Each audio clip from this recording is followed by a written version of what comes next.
안녕하세요, 나고야댁입니다. 영상에서 보신 것과 같이 제가 임신 16주를 맞이해서 한국에 다녀왔어요. 그동안 출산에 대해서 일본에서 할지 한국에서 할지 계속 고민을 하다가 이런저런 여러 가지 이유를 고려를 해서 한국에서의 출산을 결정하게 되었습니다. 그래서 미리 출산할 병원을 정해놓고 의사 선생님도 만날 겸 검사도 하고 그럴 겸 다녀왔습니다.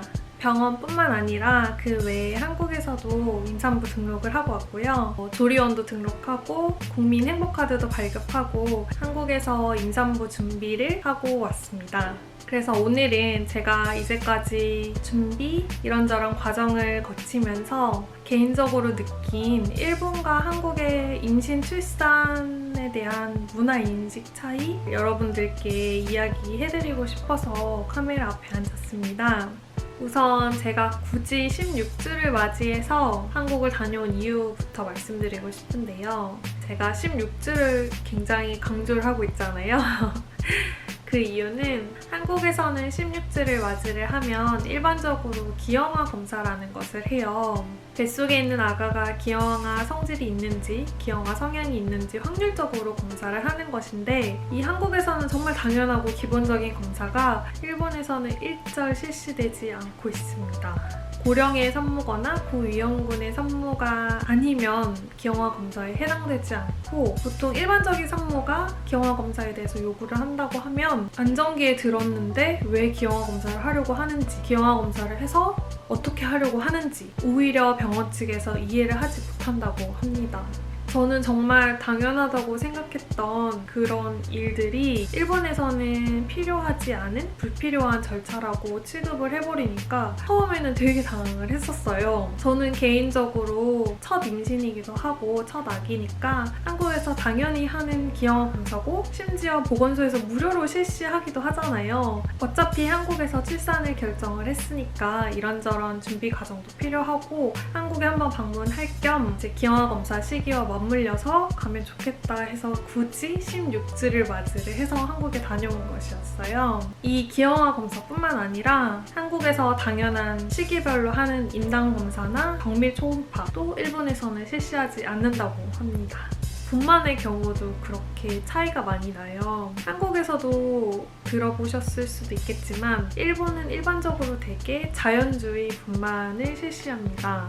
자연주의 분만은 기본적으로 의료인이 개입해야 할 때만 필요할 때 필요한 만큼만 개입하는 그런 분만이에요.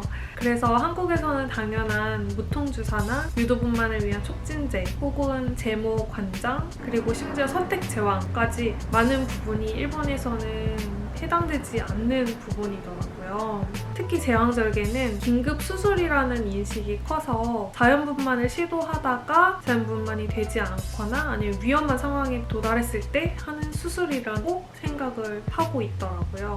물론 한국에서도 이 자연주의 분만을 아시고 자연주의 분만을 하고 싶어서 하시는 분들도 정말 많으시겠지만 저는 정말 당연하다고 생각했던 여러 가지 부분들이 일본에서는 절대 해당하지 않고 그렇게 진행하지 않는다. 아예 인식 자체가 다르다라고 하니까 출산을 준비하는 과정에서 되게 멘붕이 오더라고요. 이렇게 가까운 나라지만 임신 출산에 대해서도 정말 문화인식 차이가 컸구나 하면서 새로웠어요, 되게. 그리고 일본에서는 출산을 하면 다른 한국에서 정말 그 흔한 산후조리원 시설이 아니라 출산한 병원에서 7일 혹은 제왕절개 한 산모는 10일 정도 입원을 해서 산후조리를 한다고 합니다. 산후조리라고 해서 한국처럼 막 마사지를 받고 다욕을 한다거나 찜질을 한다거나 그런 시설이 있는 것도 아니고 그냥 몸을 회복시키는 그런 과정인 것 같아요. 그런 부분에서도 정말 다르더라고요.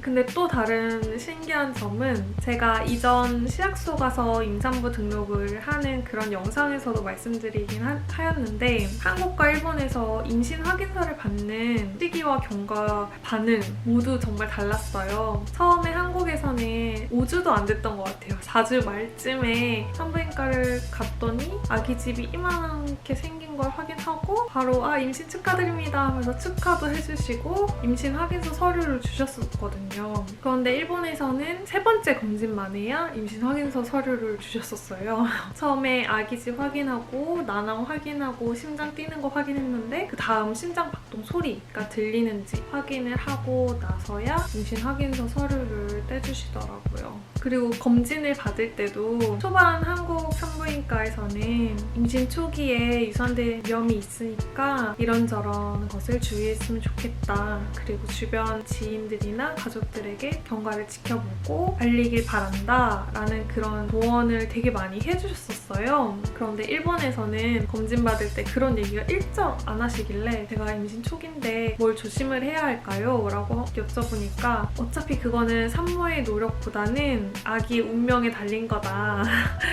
아기가 붙어있을 아기는 붙어있고 떨어질 아기는 떨어진다 라고 하면서 조금 정말 그냥 자연주의답게 그런 식으로 반응을 하시더라고요. 물론 제가 다니는 산부인과 의사 선생님의 성향이나 성격에 따라 정말 다른 거일 수도 있겠지만 저는 개인적으로 한국과 일본을 비교할 수밖에 없게 되잖아요. 그래서 그런 게 정말 새롭기도 했었어요.